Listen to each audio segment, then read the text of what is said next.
بسم اللہ الرحمن الرحیم۔ السلام علیکم۔ انجمن فروغ اردو کے اس یوٹیوب چینل میں آپ کا پرجوش خیر مقدم ہے۔ میں محمد غالب نشتر۔ آج ہم قواعد لے کر حاضر ہوئے ہیں۔ قواعد کے حصے میں ہم لوگ اسم مصغر کے بارے میں آج پڑھیں گے۔ ہم جانتے ہیں کہ کلمہ کے اعتبار سے قواعد کے اعتبار سے کلمہ کی 3 قسمیں ہیں: اسم، فعل اور حرف۔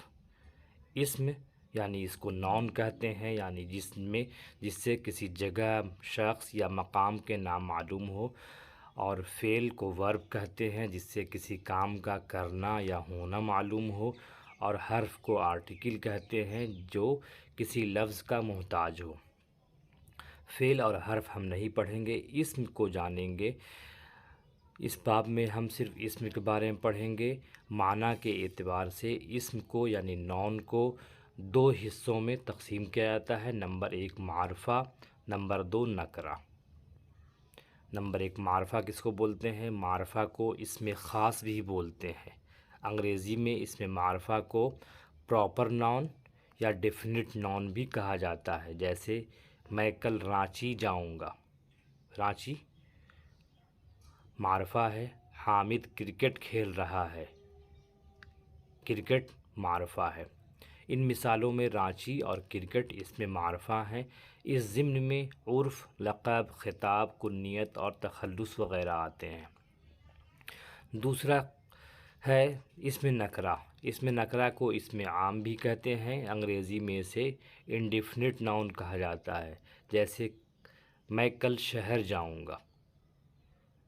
معرفہ میں کہہ رہے تھے رانچی جاؤں گا، رانچی کسی خاص جگہ کو بتا رہا ہے، اور نکرہ کہہ رہا ہے میں شہر جاؤں گا۔ اس سے معلوم ہو سکتا ہے کون سا شہر، اس سے سوالیہ نشان قائم ہو سکتا ہے، یا پھر یہ گاڑی گاؤں جا رہی ہے۔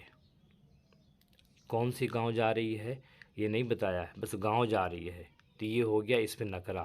لڑکا کھیل رہا ہے، اس میں تھا حامد کرکٹ کھیل رہا ہے، اور یہاں ہوگا حامد کھیل رہا ہے، تاکہ اس سے سوال پیدا ہوا۔ ان جملوں میں شہر، گاؤں اور کھیل اسم نکرہ کی مثالیں ہیں۔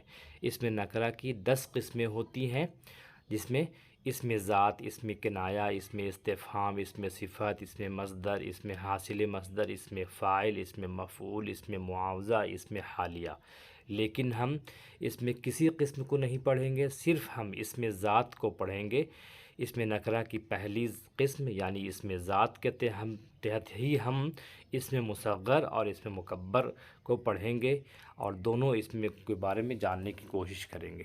تو آج ہم لوگ اسم مصغر پڑھیں گے، اور اس کے بعد ہم لوگ اسم مکبر پڑھیں گے۔ اسم مصغر اسم نکرہ کی قسم ہے۔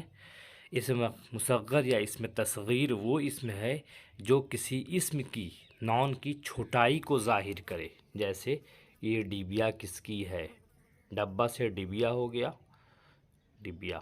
بھائی اپنی صندوقچی کو سنبھالو، صندوق مکبر ہو گیا اور صندوقچی مصغر۔ وہ شملہ پہاڑی کی طرف گئے ہیں، پہاڑ سے پہاڑی۔ یہ پلنگڑی بہت پیاری ہے، پلنگ سے پلنگڑی۔ تو جس بڑے چیز کو چھوٹائی ظاہر کرنے کے لیے ہم لوگ اسم مصغر کا استعمال کرتے ہیں، اور اس کو استعمال بھی کرتے ہیں۔ اوپر کے جملوں میں موٹے حروف کو ان کی اصلی حالت کی نسبت چھوٹا کر کے دکھایا گیا ہے، جیسے ڈبیا، صندوقچی، پہاڑی، پلنگڑی۔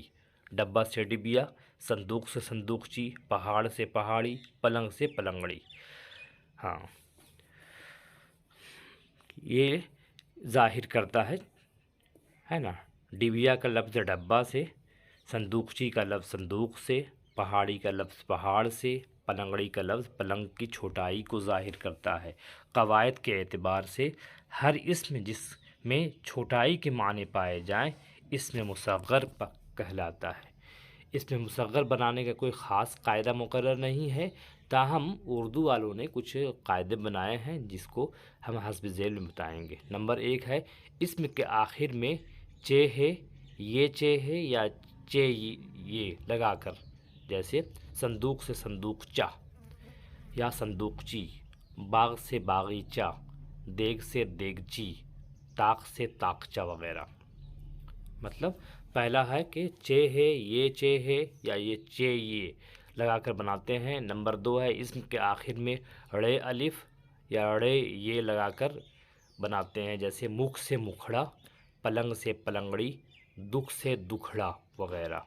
نمبر 3 ہے اسم کے آخر میں یا الف لگا کر، جیسے ڈبہ سے ڈبیا، پنکھا سے پنکھیا، ہانڈی سے ہنڈیا۔ نمبر 4 ہے اسم کے آخر میں یائے معروف مطلب چھوٹی یہ لگا کر، جیسے پہاڑ سے پہاڑی، تھال سے تھالی، برج سے برجی، نگر سے نگری۔ نمبر 5 ہے اسم کے آخر حرف کو یہ سے بدل کر، جیسے جھونپڑا سے جھونپڑی، ٹوکرا سے ٹوکری وغیرہ۔ اس میں تصغیر کبھی نفرت اور پیار کے لیے ہی بولا جاتا ہے، جیسے نفرت کے لیے مرد سے مردوا یا مردک، روپیہ سے روپلی، پیار اور محبت کے لیے جیسے بچے کو بچونگڑا وغیرہ۔ تو ہم نے دیکھا بہت آسان قاعدہ ہے، یہ آسان قاعدہ آپ لوگ یاد کر لیجئے، اپنے ذہن میں نقش کر لیجئے، اس کے علاوہ کچھ بھی نہیں پڑھنا ہے، پھر آپ کے لیے تمام آسانیاں ہو جائیں گی انشاءاللہ۔ کل انشاءاللہ ہم لوگ اسم مصغر کے بجائے اسم مکبر پر بات کریں گے اور دونوں کا موازنہ کریں گے۔ تب تک کے لیے اجازت دیجیے، خدا حافظ۔